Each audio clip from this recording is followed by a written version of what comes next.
دن بدن کھلنے لگا ہے نعمت الاسلام یہ۔ بسم اللہ الرحمن الرحیم۔ صرف 5 منٹ کا مدرسہ قرآن و حدیث کی روشنی میں 290واں دن 20 شوال المکرم۔ نمبر 1، اسلامی تاریخ۔ ام المؤمنین حضرت میمونہ بنت حارث رضی اللہ عنہا ام المؤمنین حضرت میمونہ بنت حارث رضی اللہ عنہا پہلے مسعود بن عمرو الثقفی کے نکاح میں تھی۔ طلاق کے بعد ابو رحم بن عبد العزیٰ نے نکاح کر لیا۔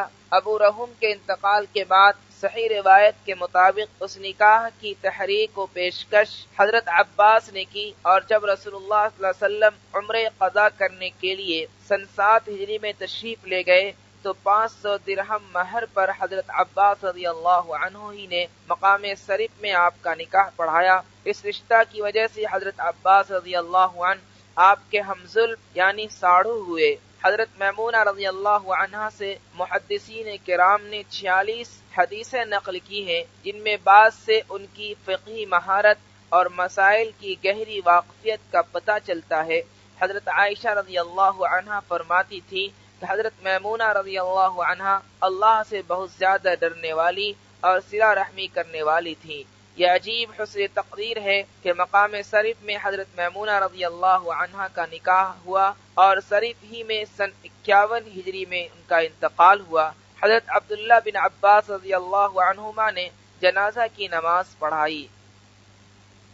نمبر 2، حضور صلی اللہ علیہ وسلم کا معجزہ۔ چہرہ انور کی برکت سے سوئی مل گئی۔ حضرت عائشہ صدیقہ رضی اللہ عنہا بیان کرتی ہیں کہ میں آپ صلی اللہ علیہ وسلم کے کپڑے سی رہی تھی، بس میرے ہاتھ سے سوئی گر گئی۔ بہت تلاش کی مگر نہ ملی۔ اتنے میں رسول اللہ صلی اللہ علیہ وسلم داخل ہوئے تو آپ صلی اللہ علیہ وسلم کے چہرے انور کی روشنی سے سوئی نظر آ گئی۔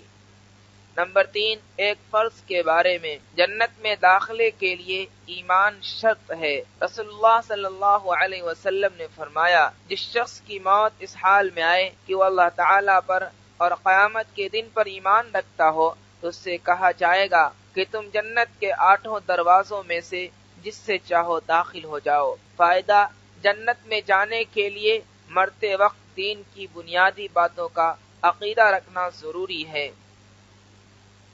نمبر 4، ایک سنت کے بارے میں۔ نماز کے بعد دعا مانگنا۔ رسول اللہ صلی اللہ علیہ وسلم نماز کے بعد یہ دعا پڑھتے تھے، اللہم انی اعوذ بک من الکفر والفقر وعذاب القبر۔ ترجمہ، اے اللہ، میں کفر، فقر و فاقہ اور قبر کے عذاب سے تیری پناہ چاہتا ہوں۔ نمبر 5، ایک اہم عمل کی فضیلت، نیک ارادے پر ثواب۔ رسول اللہ صلی اللہ علیہ وسلم نے فرمایا، جو آدمی پاک صاف ہو کر اپنے گھر سے کسی نیک ارادہ سے نکلے تو اس کو حاجی کے برابر ثواب ملتا ہے، اور جو آدمی صرف نماز چاشت کے ارادہ سے چلے تو اس کو عمرہ کرنے والے کے برابر ثواب ملتا ہے۔ نمبر 6، ایک گناہ کے بارے میں۔ باطل پرستوں کے لیے سخت عذاب ہے۔ قرآن میں اللہ تعالیٰ فرماتا ہے، جو لوگ خدا کے دین میں جھگڑتے ہیں جبکہ وہ دین لوگوں میں مقبول ہو چکا ہے، لہذا ان لوگوں کی بحث ان کے رب کے نزدیک باطل ہے، ان پر خدا کا غضب ہے اور ان پر سخت عذاب نازل ہونے والا ہے۔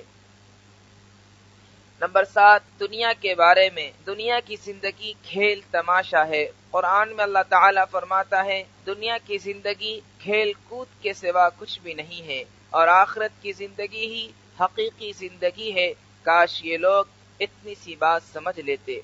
نمبر 8، آخرت کے بارے میں۔ قیامت کے دن لوگوں کی حالت۔ رسول اللہ صلی اللہ علیہ وسلم نے فرمایا، قیامت کے روز سورج 1 میل کے فاصلے پر ہوگا اور اس کی گرمی میں بھی اضافہ کر دیا جائے گا، جس کی وجہ سے لوگوں کی کھوپڑیوں میں دماغ اس طرح ابل رہا ہوگا جس طرح ہانڈیاں جوش مارتی ہیں۔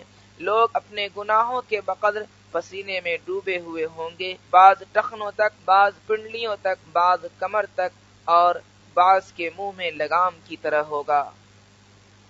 نمبر 9، طب نبوی سے علاج، بخار کا علاج۔ رسول اللہ صلی اللہ علیہ وسلم نے فرمایا، جسے بخار آ جائے وہ 3 دن غسل کے وقت یہ دعا پڑھے تو اسے شفا حاصل ہوگی۔ بسم اللہ اللہم انما اغتسلت رجاء شفائک وتصدیق نبیک محمد صلی اللہ علیہ وسلم۔ ترجمہ: اے اللہ، میں نے تیرے نام سے غسل کیا شفا کی امید کرتے ہوئے اور تیرے نبی صلی اللہ علیہ وسلم کی تصدیق کرتے ہوئے۔